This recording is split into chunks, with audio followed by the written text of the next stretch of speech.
It was the week before Christmas, and the small village at the foot of the mountain was bustling with excitement. The air was filled with the sound of carolers singing and the smell of freshly baked cookies and hot cocoa. But one person was not feeling the holiday cheer. Jack, the mischievous and greedy young boy, was feeling more grumpy and selfish than ever. All he could think about was getting his hands on as many gifts as possible and making sure he got the biggest and best present of all. One cold and snowy evening, Jack was trudging through the forest, grumbling to himself about how unfair it all was. Suddenly, he stumbled upon a strange old man sitting by a small stream, surrounded by a warm glow. The old man had a long white beard. "What are you doing here, old man?" asked Jack, his greed getting the best of him.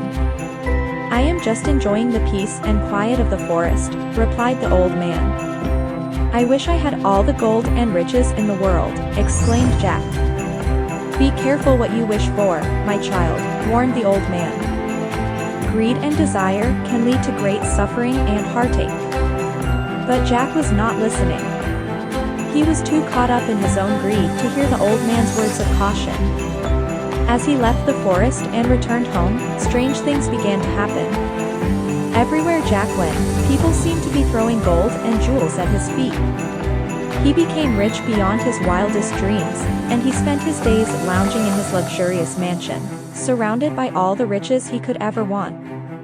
But as Christmas Day approached, Jack began to feel empty and alone. He had no one to share his wealth and possessions with, and he realized that money could not buy happiness. He had been foolish to wish for such things, and he began to feel guilty for his greed. On Christmas morning, Jack saw a poor family huddled together in a small, run-down hut. They had nothing, but they were happy and enjoying each other's company and the simple pleasures of life. As Jack watched them, he realized that he had been wrong all along.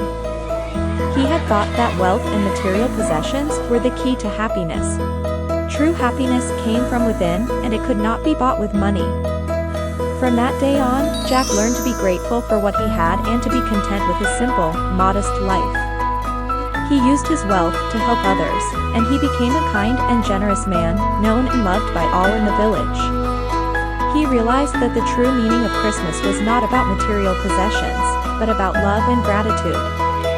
And as he grew old and wise, he would often sit by the stream in the forest, remembering the lesson he had learned so many years before, and he would remind others to be careful what they wish for the things we desire most may not bring us the happiness we seek.